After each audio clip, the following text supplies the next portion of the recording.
और यहाँ मौजूद गांव के मेरे बुजुर्ग और मेरी काकी ताई और मेरे साथियों, प्यारे बच्चों, पहले तो ये बताओ कि आप में से किस किस ने ये सोच रखा है कि जिंदगी में करना क्या है? भाई आप तो बड़े हो के क्या करेंगे, ये सोच रखा हो? है कोई ऐसा बच्चा? हाथ खड़ा करो। अरे बहुत सारे बच्चे हैं, तो बढ़िया है। क्या बनने का सोचा है? क्या बनने का सोच रहा है? सोल्जर है? कहाँ पे? पुलिस में कि फौज में? फौज में, वेरी गुड। हाँ भाई, क्या सोचा? पुलिस में। और डॉक्टर बनने का सोचा है। और क्या सोचा? आईपीएस। आईपीएस, क्या बात है। और पुलिस में जाना है, ओके। बाकियों ने कुछ नहीं सोचा कि हम क्या करेंगे बड़े होके? सोच रखा? बड़ा टीचर। बड़ा मतलब लंबा या बढ़िया? बढ़िया टीचर। बड़ा टीचर मतलब फेमस टीचर है। कौन से सब्जेक्ट का? हिंदी का, वेरी गुड। चलो देखो, एक तो इस बात का ध्यान रखो कि अगर आप लोगों को आपस में बात करनी होगी ना, तो फिर आप बाहर जाके बात करोगे, है ना? यहां बैठेंगे तो एक बार ध्यान से सुन लो, फिर उसके बाद जब मेरी बात खत्म हो जाएगी फिर आप आपस में बात कर सकते हो जितना भी आपका जी करेगा। जैसे मास्टर जी ने आपको बताया कि आप लोग आगे आ जाओ ना बच्चों, सारे आगे आ जाओ। शाबाश, ज्यादा जोर से बोलना पड़ेगा। बच्चे ना माइक पर जाओ आप। बच्चों आप कुर्सी ले लो। अरे जो बड़े बच्चे हैं इधर आ जाओ, यहाँ आ जाओ, कोई दिक्कत नहीं है। बैठो आगे, यहाँ आ जाओ, यहाँ आ जाओ, कोई दिक्कत नहीं। आ जाओ यार, यहाँ आ जाओ।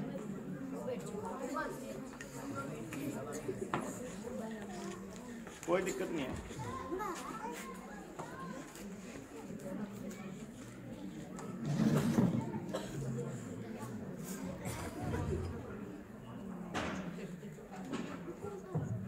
देखो, बहुत से बच्चों ने तो अपनी जिंदगी में खुद सोच रखा है कि क्या करना है जिंदगी में।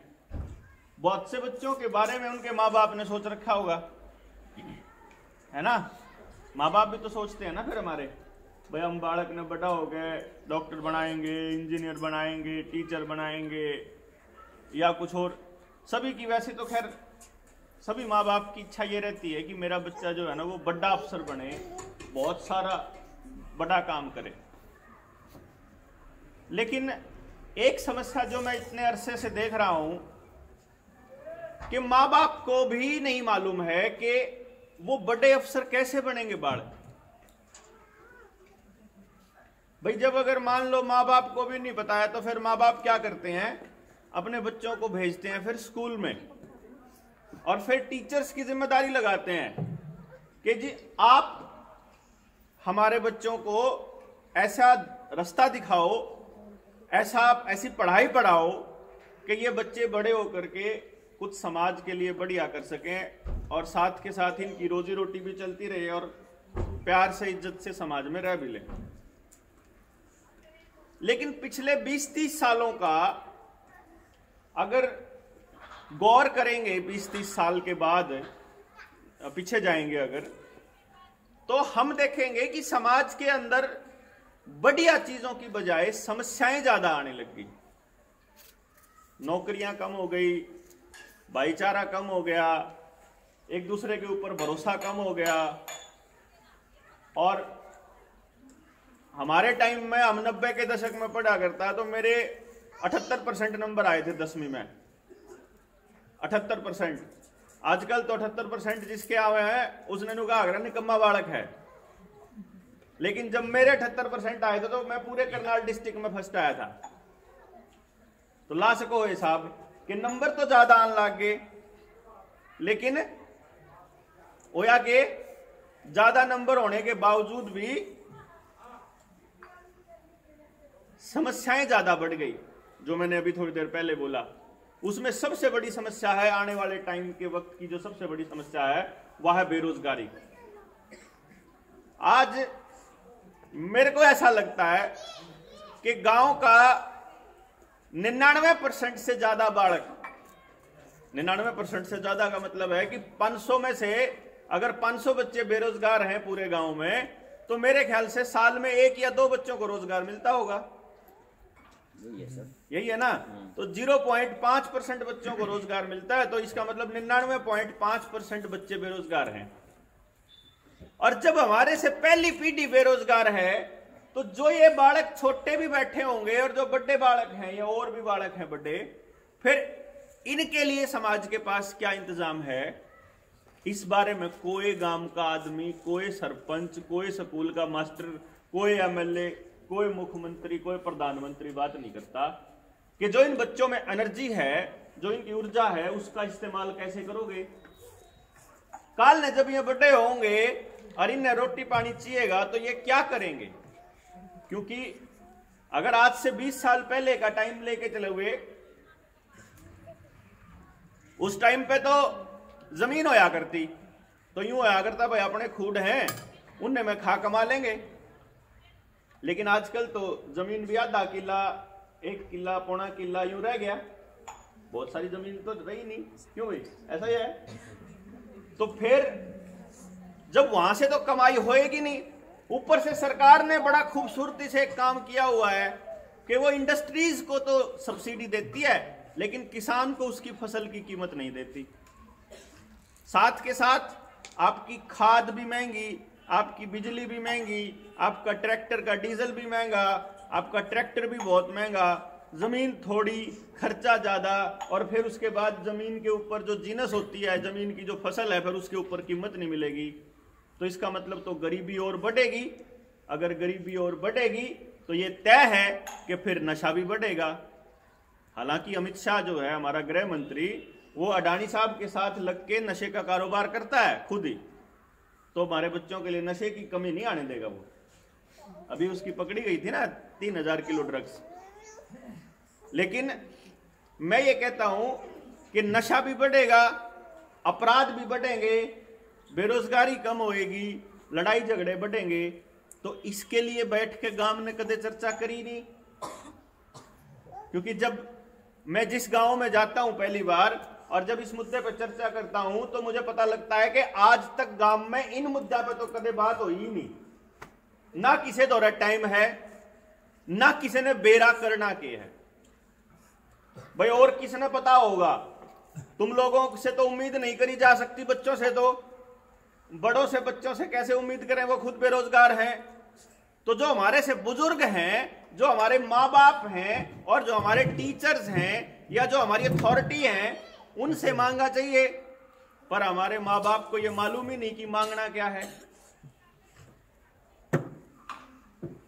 मैं जब छोटे से ये बात सुनता आ रहा हूं बचपन से कि भगवान का दिया हुआ एक अनमोल उपहार है बच्चा, बच्चा कुदरत की देन, ऐसा बोलते हैं, कुदरत ने दे रखा हमारे को।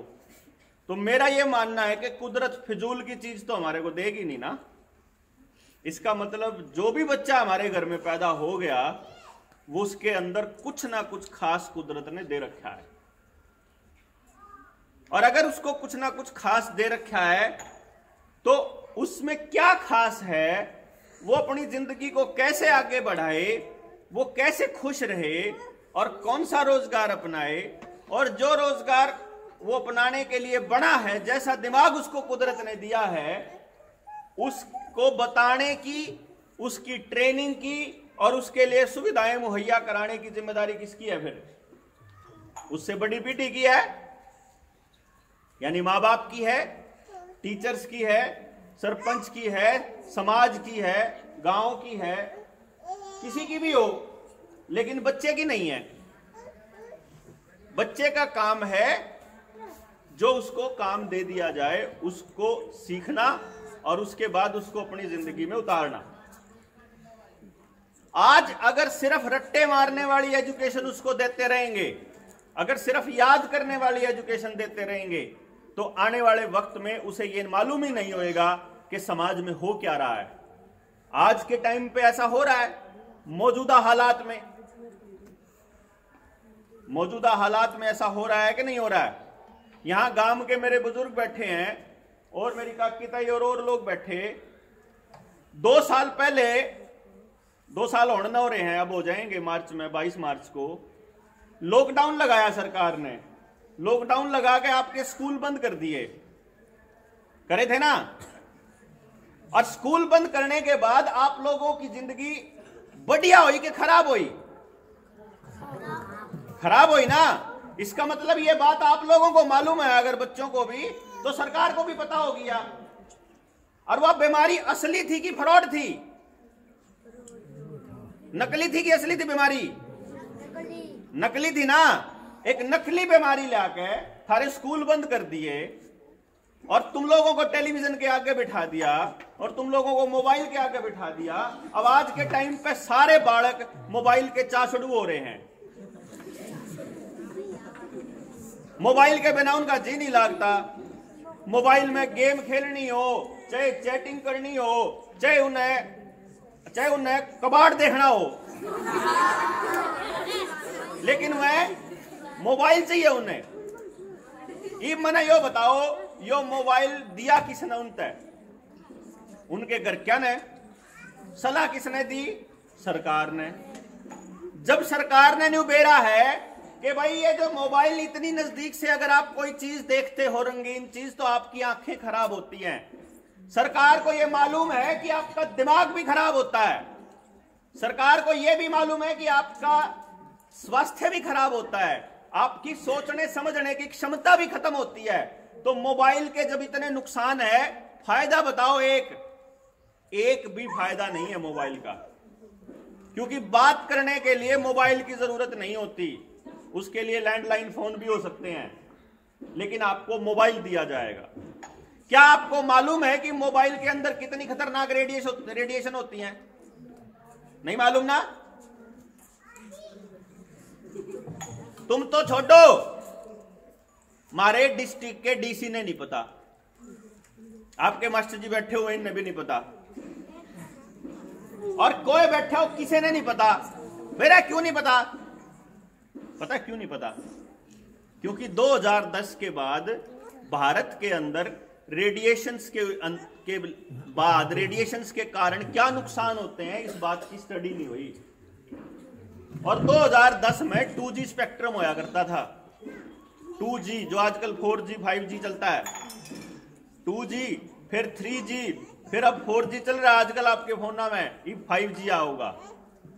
कई कंट्रीज में 6G और 7G चल रहा है। 5G किसी भी देश में नहीं है पूरी दुनिया के, लेकिन सिर्फ कहां है? सिर्फ वहां है जहां पर सरकारें लोगों को मारना चाहती हैं। क्योंकि 5G की रेडिएशंस इतनी खतरनाक हैं कि अगर आपके गांव में 5G के टावर अगर जगह जगह लगा दिए जाएंगे तो लोगों को सांस की प्रॉब्लम, दम फूलने की प्रॉब्लम, लंग्स फेफड़ों की प्रॉब्लम, आपके दिमाग रेडिएशंस, सुसाइडल थॉट, सुसाइड करने के कई मुद्दे पहले आपने देखे होंगे। जब दूसरी लहर आई थी जो इस नकली बीमारी की, तब नकली को ना, नकली है असली में, नकली बीमारी की जब दूसरी लहर आई थी, उस दूसरी लहर में जो लोग मरे थे वे कौन थे? या तो जिनसे अस्पताल में जिनसे गलत इलाज दिया वो, या वो लोग थे जिनके आसपास 5G के टावर थे। टिटोली गांव के अंदर 5G की रेडिएशन की टेस्टिंग हो रही थी। रोज गांव में तब 5-7 बालक मरा करते, रोज की रोज। उसके बाद उन लोगों ने डीसी बुला के और टावर फेंका। जब वो बंद करवाया 3 दिन के बाद, एक भी आदमी नहीं मरा उसके बाद। इसका मतलब आने वाले टाइम में आप लोगों को मारने के लिए 5G आएगा। अभी तो नकली बीमारी आई थी, अब नकली बीमारी की अगली लहर हो रहा होगी, और जब उससे भी बचोगे तो फिर थारे टिक्के आने लाग रहे, थारे घर क्या खातर इंतजाम करने लाग रहे हैं। क्योंकि सरकार एक भी ऐसा काम तो कर नहीं रही कि थारी जिंदगी बढ़िया हो है। जब सारी जिंदगी नरक बनाने का इलाज कर लिया, थारी जमीन भी चाहिए है सरकार ने, थारे लिए थारे लिए रोजगार का कोई इंतजाम नहीं है, हम घरा बैठा के टेलीविजन दिखा के न थारा दिमाग खराब कर दिया है, तो हम जब कल न सरकार तक पूछन लागे कि तुमने हमारे लिए क्या करा, तो उसका इंतजाम तो न पहला ही करना पड़ेगा। उसका इंतजाम करने लाग रहे हैं टिक्के लाला, क्योंकि अगला नंबर बालका का आने वाला है। और हमने बॉर्डर लागे इस बात का कि जो ये बालक हैं, जिन बच्चों को जिनको भी लगे हैं उनको साइड इफेक्ट होने लग रहे हैं, और बच्चों के ऊपर कितने साइड इफेक्ट होंगे इस बात का किसी ने बेरा भी नहीं है। तो थारी जिंदगी जो है वो खतरे में है सीधी सीधी, और तुम्हारे माँ बाप को ये बात समझ में नहीं आ रही है। उनको समझाते हुए 2 साल हो गए कि ये जबरदस्ती करेंगे, उनको ये समझाते हुए 2 साल हो गए कि प्रॉपर्टी एक्ट आएगा, बिजली का एक्ट आएगा, आपका पानी का एक्ट आएगा, आपकी एजुकेशन की पॉलिसी आई थी इसी काम के लिए। आपकी ना जमीन बचनी है, ना आपको रोजगार मिलेगा, या तो आप मोबाइल, या आपको नशा, या आपको मौत। ऐसी जिंदगी चाहते हो क्या? कौन चाहेगा ऐसी जिंदगी? लेकिन जब मालूम ही नहीं है किसी को, तो कैसे इलाज करोगे, कैसे लड़ोगे फिर ऐसे गंदे लोगों से? अपने माँ बाप को बताना पड़ेगा ना, बताना पड़ेगा। जोर से बताओ, बताना पड़ेगा। अपने माँ बाप को सबसे पहले यह बताना पड़ेगा कि अगर कोई भी नर्स गांव में आ जावे टिक्के लाने खातर, कोई है ANM अरे आंगनबाड़ी वाली, ये घर तक बजानी है, बढ़न नहीं देनी है, ठीक है ना? नंबर 2, आने वाले टाइम में जैसे अभी कैथल के अंदर हुआ, ऐसे बाकी जिलों में भी होने वाला है। सुनो, DC ने क्या करा कि तुम सेक्रेटेरिएट में घुसोगे, अगर तुम्हारे को कोई काम करवाना है तो तुम्हारे को टीका लगा होना चाहिए। पेरेंट्स को, तुम्हारे माँ बाप को टीका लग जाए और उसके साइड इफेक्ट हो जाए, वो अपंग हो जाए, उसको हार्ट अटैक आ जाए, ब्रेन हेमरेज हो जाए, या कुछ और हो जाए, तो कैसे रहेंगे फिर बच्चे? गांव में भी होया होंगे 2-4 के, तो होया जी, एक आधे का तो साइड इफेक्ट होया है। एक भी आदमी के नहीं होना चाहिए था, सबने सड़क पर उतरना चाहिए था, लेकिन कोई नहीं उतरा क्योंकि किसी को पता नहीं है। और नौजवान जो पीढ़ियां हैं, मैं आपको इसलिए बता रहा हूं बच्चों, जिस बच्चे ने, रुको, जिस बच्चे ने, खास तौर पे ये आप लोगों को बताना इसलिए जरूरी है कि जिस बालक के टीका लग गया वो आगे संतान पैदा नहीं कर पाएगा। मैक्सिमम लोगों के साथ ये होगा, क्योंकि लोगों को ऐसा लगता है कि 2 टिक्के लगने हैं, यो ही लगा तुमने, तीसरा आन लग रहा है, फिर चौथा आएगा, फिर 5वां आएगा, 8 का इंतजाम तो सरकार ने कर रखा है। फिर एक नई बीमारी आओगी, स्मॉल पॉक्स लेकर के आएंगे, जैसे यह नकली बीमारी आई थी, फिर एक और नकली बीमारी आओगी, फिर एक और आओगी। इतने हम सारे के सारे सड़क नहीं जाते, या सारे के सारे गुलाम नहीं हो जाते, जिनसे बच जाओगे, जैसे कि जिनता हम बताने लाग रहे हैं तो लगवावे नहीं ना, उनके घर के लगवावे, तो जिनसे बच जाओगे फिर वह बालक वह देखियो फिर सिर्फ वह रहेंगे। इनका टारगेट ये है कि 70-80% पॉपुलेशन को खत्म कर दो, जरूरतें नहीं है, या तो अपंग कर दो या भिखारी बना दो। भाई रोजगार क्यों खत्म कर रहे हैं? आने वाले टाइम में पुलिस जो है और फौज है वो भी आर्टिफिशियल इंटेलिजेंस की चाहिएगी। बिल्कुल जी, मतलब रावत साहब को तो इसीलिए इन्होंने मारा है। रावत साहब को मारा भी इसीलिए है, जो अभी CDS को मारा है इन लोगों ने, उन्होंने मना कर दिया। तो आर्मी और पुलिस के अंदर भी रोबोटिक्स आ रही है, आर्टिफिशियल इंटेलिजेंस आ रही है, आपके मोबाइल पे आर्टिफिशियल इंटेलिजेंस है, आपके मोबाइल के साथ आपकी लोकेशन चेक हो रही है और आपके दिमाग को खराब किया जा रहा है।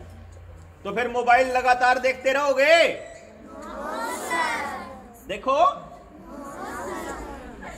जो जितना मोबाइल देखेगा वो उतना निकम्मा होता जाएगा।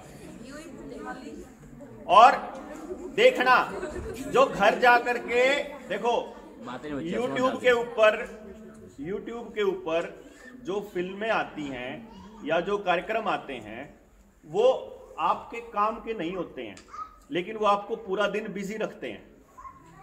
कदे आपने एक चीज पसंद आ गई तो फिर दूसरी चीज वैसी आ जाएगी, फिर तीसरी चीज वैसी आगे आ जाएगी, फिर उसे डाल की दूसरी आगे, तो वो आती रहेंगी, तो वो आपको सोचने लायक छोड़ेंगे ही नहीं। समझ गए क्या है?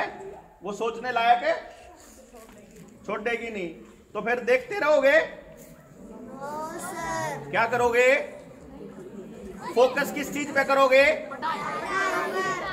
पढ़ाई में तो सारा का तो जी नहीं लग गए, ये तो कभी पक्की बात है। हेलो, एक सेकंड मैं अभी बताता हूं। तो रुको, ध्यान से सुनो भाई सभी बच्चे। ये आप लोगों की जिंदगी से जुड़े हुए मुद्दे हैं, क्योंकि मैं सिर्फ इसलिए नहीं कह रहा हूं कि तुमने टीका नहीं लगवाना, मैं इस बात पे भी चर्चा करूंगा कि करना क्या है भाई। सुनो, मोबाइल तो देखना नहीं, फिर अपने को 2-3 लड़ाई लड़नी है, 2-3 लड़ाई। जैसे इतिहास के बच्चों ने पढ़ी होगी ना, पानीपत की लड़ाई, बक्सर की लड़ाई, फलानी लड़ाई, डिम की लड़ाई, पाकिस्तान की गेल, चीन की गेल। ईब लड़ाई लड़नी पड़ेगी, अपनी सर्वाइवल की लड़ाई। और उस लड़ाई को कैसे लड़ना है? जब मैंने ये कहा कि हर बच्चे के पास टैलेंट होता है, तो भाई टैलेंट तो आप लोगों के पास भी है, कुछ ना कुछ है। उस टैलेंट को बाहर निकालने की, उस टैलेंट को निखारने की, उसको बताने की, कि आपके माँ बाप को यह बता दें कि आपके पास क्या टैलेंट है, उसकी टेक्नोलॉजी है अपने पास। मैं ये बता सकता हूं कि आपके पास कौन सा टैलेंट है। तो अगर आपके पास जो टैलेंट होगा, जो बच्चा डॉक्टर बनने के लिए पैदा हुआ है, जिसको फौज में भर्ती होना चाहिए, जिसको आर्टिस्ट बनना चाहिए, किसी को गाने उस म्यूजिक में जाना चाहिए, किसी को डांस में, किसी को फाइन आर्ट्स में, किसी को आर्किटेक्चर में, दुनिया जान के काम है ना, टेक्नोलॉजी के, डिजाइन के, बिजली के, खेलों के, कारों के, और पता नहीं क्या क्या काम करने के। तो आप लोगों के पास जो टैलेंट है उसको बताने की टेक्निक है अपने पास। लेकिन ये काम कब होगा? जब तुम्हारे माँ बाप इसके अंदर शामिल होंगे। कौन सा बोलेगा? आजा, तू आजा, बोलेगा? स्टेज पे आके बोलना है कि सुन लो, पर ध्यान से बच्चों, सुन जाओ। मैंने इसीलिए कहा था कि अगर आपको आपस में बात करनी है तो आप बाहर जा सकते हो। तो आपके पास कौन सा टैलेंट है ये पता लग सकता है, लेकिन ये तब संभव होगा जब आपके गांव के जो नौजवान बच्चे जो इस टाइम पे बेरोजगार हैं वो आगे आएंगे, आपके माँ बाप उसका साथ देंगे और सारा गांव इस दिशा में काम करेगा कि गांव का एक भी बच्चा बेरोजगार ना बचे। हम एक ऐसा एजुकेशन सिस्टम तैयार कर सकते हैं, क्योंकि आज की जो सबसे बड़ी समस्या है वो ये है कि ना आपके माँ बाप को और ना माँ बाप के साथ जुड़े हुए आपकी बड़ी पीढ़ी में किसी भी दूसरे आदमी को ये पता कि इन बच्चों का करना क्या है। तो वो लोग जो बेवकूफ हैं, निकम्मे हैं, नकारा हैं, वो ये कहते हैं कि पॉपुलेशन ज्यादा हो गई, वो ये कहते हैं कि लोग ज्यादा हो गए। उन कदों को ये नहीं पता कि लोग कभी भी ज्यादा नहीं हुआ करते। अगर हमारे पास 135 करोड़ की पॉपुलेशन है इस देश की, तो इसका मतलब है 135 करोड़ दिमाग है हमारे पास और 270 करोड़ हाथ हैं। एक आदमी के 2 हाथ हैं, तो दुगने हाथ है हमारे पे। इतने हाथों के साथ और इतने दिमाग के साथ दुनिया के अंदर क्या नहीं किया जा सकता। सिर्फ उन दिमागों को असली काम पे लगाना जरूरी है। अगर उसको असली काम पे नहीं लगाएंगे तो आने वाले टाइम में जो बच्चों की एनर्जी है, जो ऊर्जा है, वो नुकसान के अलावा दूसरा काम नहीं करेगी और सारी दुनिया को आग लगा देगी ये एनर्जी। तो ये बात समझानी और समझनी पड़ेगी, और समझानी पड़ेगी बड़ी पीढ़ी को। इसलिए आपको एक बात पूरे के पूरे गांव में जो भी मिले उसको यही कहना है कि टिक्का नहीं लुआ लेगा चाहे कुछ हो जाओ। समझ गए? समझ गए कि नहीं? चाहे कुछ हो जाओ, चाहे बिना टिक्का लुआए लड़ाई लड़के मरना पड़ो, लेकिन टिक्का नहीं लुआओगे, सड़के नहीं मरांगे। जिन्हें लुआ लिया वो गड़ के मरेगा, और जब लड़के मरोगे तो थम शहीद कुआ होगे। देख लियो ही अपने आप। तो मेरा यह सुझाव है आप लोगों को कि क्यों ना हम ऐसा करें कि एक मीटिंग पूरे गांव की इकट्ठा करें, जिसके अंदर नौजवान भी हों, जिनको यह बताया जाए कि वो एजुकेशन सिस्टम कैसे बनाया जाएगा। फिर आपके माँ बाप भी हों, जिनको बताया जाए कि गांव के लिए कैसा एजुकेशन सिस्टम चाहिए और उनके लिए रोजगार 100% कैसे संभव हो सकता है और क्या कमी है इस टीके के अंदर। समझ गए ना? ठीक रहेगा एक और प्रोग्राम करना। फिर बुला लाओगे गांव में तो सारा ने हैं? पकड़ पकड़ के लाने पड़ेंगे लोग, ले आओगे भाई। ये तो बातचीत तो करनी पड़ेगी, ये बातें दूसरी हैं, लेकिन दो चार चीजें हैं जो आपको अपने, जो भी बड़ा मिल जाए आपको अपने आसपास मिल जाए, उससे पूछनी है। भाई ऐसा कैसे होता है कि ये बीमारी साल में 2 बार आवे? एक बार जब सर्दी से गर्मी हो रही हो और जब गर्मी से सर्दी हो रही हो। जब हर साल होया करते बुखार खांसी जुकाम तो दुनिया, मतलब जब से इंसान है तब से आते आने लग रहे हैं, लेकिन इन लोगों ने इसको महामारी बनाया। उसके बाद एक ऐसा टीका जिसके फायदे से ज्यादा नुकसान होने लग रहे हैं और सरकार बता नहीं रही है। तो ये बंद होना चाहिए। टीका टुका गांव में जितने टीके लाने वाले हैं उन सब का बोरिया बिस्तरा उठा के ना को चलो यहां से दफाओ, नहीं चाहिए तुम लोग। और सिर्फ तभी संभव है जब आप लोग अपने माँ बाप को जाके बताओगे। है भाई, सुन लो, ये सिर्फ तभी संभव है ना जब आप लोग जाकर अपने माँ बाप को बताओगे, अपने पड़ोसियों को बताओगे, अपने जानकारों को बताओगे। जब मैं 2 साल पहले ये कहता था ना कि आप लोगों के लिए ऐसे कानून आ रहे हैं, बिजली के कानून आएंगे, APLM एक्ट आया जब 2017 के अंदर, फिर खेती के कानून आए, अभी पानी का कानून आ रहा है, और अभी तो कुछ भी नहीं हुआ है। आपको घर में बैठे हुए गुलाम मैं दिखाऊंगा, अगर नहीं बोले तो। आपके CCTV कैमराज लगे हुए हैं शहरों के अंदर, हाई रेजोल्यूशन CCTV कैमरा और 5G के रेडिएशंस, ये आपको गुलाम करने के लिए हैं अगली पीढ़ी को। हम लोग तो जो से 40+ के हैं वह तो टीके लाला जा लेंगे, जो से छोटने हैं जो बच जाएंगे, जिनका शरीर उस चीज को अडॉप्ट कर जाएगा। जो लोग ये जीन थेरेपी आपको देने लग रहे हैं इन वैक्सीन की मदद से, जो ये अडॉप्ट कर जाएगा उनका शरीर, वो शरीर गुलाम होंगे, जैसे वो कहेंगे वैसे चलेंगे। इसका एग्जाम्पल आपको दूसरी लहर के अंदर मिला था। दूसरी लहर में बहुत से लोगों ने ऐसे काम किए थे जब वो अपने ही परिवार को, सोते हुए एक बंदे ने अपने पूरे परिवार, 2 बच्चे और अपनी वाइफ को अपने गला काट के मार दिया था। और ये एक नहीं हुए, 3-4 केस हुए थे, आपको याद हो तो, अगर अखबारों में आई थी। और जब उनसे पूछा गया कि ये क्यों किया, तो सवेरे उठ के उस आदमी को पता नहीं था कि मैंने ऐसे काम कर दिया ये। और बाद में अखबार के अंदर खबर आई कि भाई वो तो बेरोजगारी से तंग था, ज्यादा मार दिया। ऐसा नहीं था। असली कारण था ये जो 5G के साथ कंट्रोल्ड दिमाग। न्यूरालिंक के बारे में किस किस ने सुना है यहां? न्यूरालिंक बताओ, कोई है? किसी ने भी नहीं सुना ना, तो मैं बता देता हूं। सारे के सारे बालक और टीचर्स और जितने बड़े लोग, बड़े बच्चे बैठे हुए हैं, जैसे आप लोग बैठे हैं, सर्च करना आज न्यूरालिंक। Neura, NEURALINK, Neuralink. मैं बता दूंगा, मेरी वीडियोस देवेंद्र बलारा करके सर्च करोगे ना गूगल पे, यूट्यूब पे, तो वहां मिल जाएंगी। उनमें भी मैंने जिक्र कर रखा है उसका।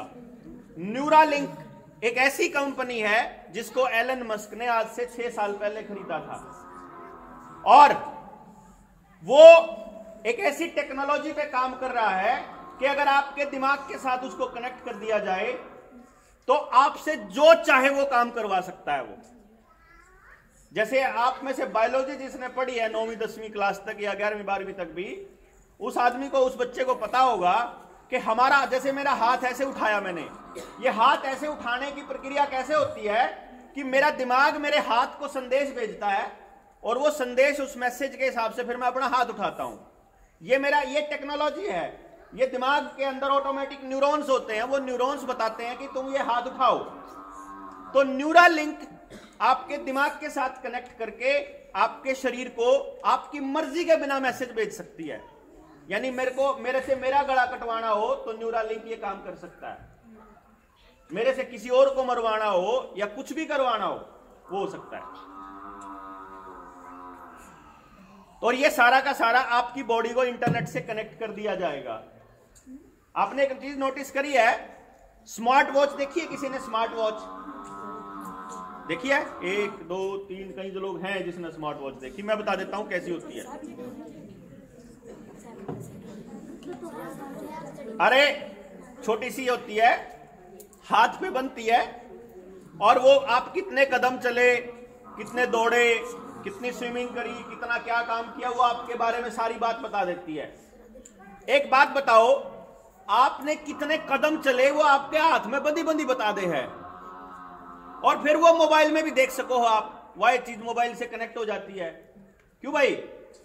अगर आपके शरीर से जानकारी मोबाइल में आ जाए है और मोबाइल इंटरनेट से जुड़ा हुआ है, इसका मतलब है कि अगर यहां से जानकारी, आपके शरीर की जानकारी अगर अमेरिका जा रही है तो अमेरिका से भी तो आपके शरीर में जानकारी आ सकती है।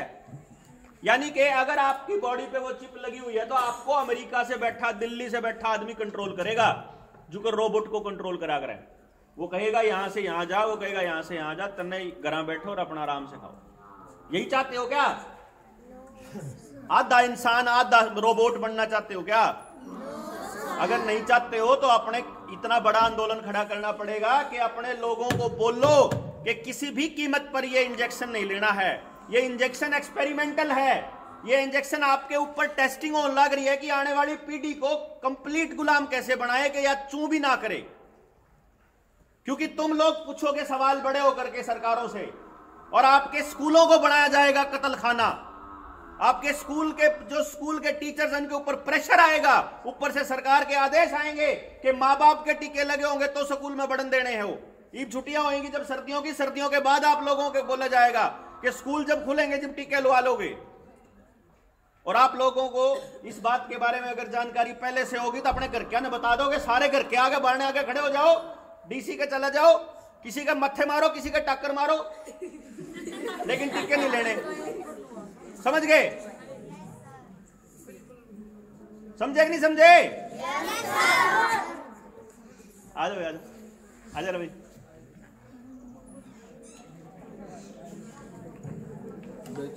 तो समझा दोगे अपने बालका ने, अपने माँ बाप ने?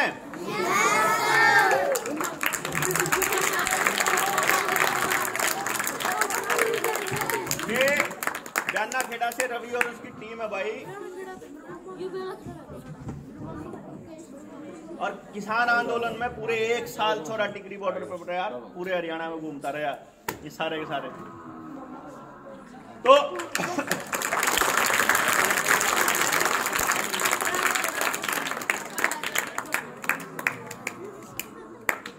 ये तारा समझ में आ गई बात है? के काम करना है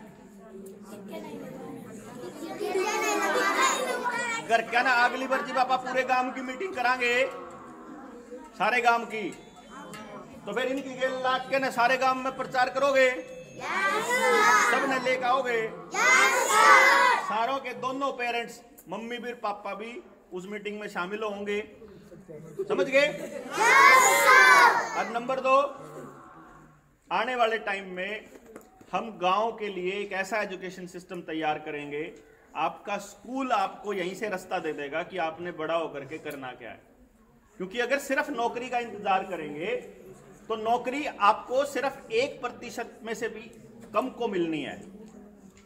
मतलब पूरे गांव में से 1 या 2 बच्चों को नौकरी मिलेगी, तो बाकी के बच्चों के पास क्या टैलेंट है, ये बात आपको स्कूल में ही आपके पेरेंट्स को समझा दिया जाएगा और स्कूल आपको यहीं आसपास आपके गांव में ही ट्रेनिंग देगा, और उससे पैसा कैसे कमाना है वो भी आपको स्कूल बताएगा।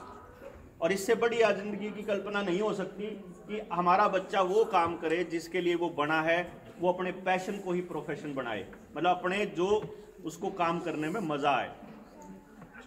ठीक है ना? तो अगली मीटिंग का जल्दी आप लोगों को बता दिया जाएगा, मास्टर जी आपको बता देंगे। और यह मीटिंग, अगली जो मीटिंग होगी या तो चौपाल में होगी या फिर सरकारी स्कूल में होगी, और सारा गांव इकट्ठा होगा उसके अंदर। ठीक है? बहुत ज्यादा टाइम आप नहीं लगाएंगे, ठीक है ना? आप लोग अपना घर जाओ और सब न कंधे जाओ, चक्कुच हो जाओ, न को टीके नहीं लगाओ, न वो कुछ नहीं लाने। ठीक है ना? एक बिल्कुल न्यू समझ लो कि जिससे भी मिलो ना उससे न्यू कहना है, नको टीका तो नहीं लवाया, नको आगे लुआ भी ना लिए। लोग चको में जब बोले हो गए तो बोले हो गए भाई हम तो, लेकिन नहीं लुआना, जब कुछ हो जाओ। ठीक है? तो मैं यही अपनी बात खत्म करूंगा। आप लोगों ने इतना ध्यान से सुना, इसके लिए बहुत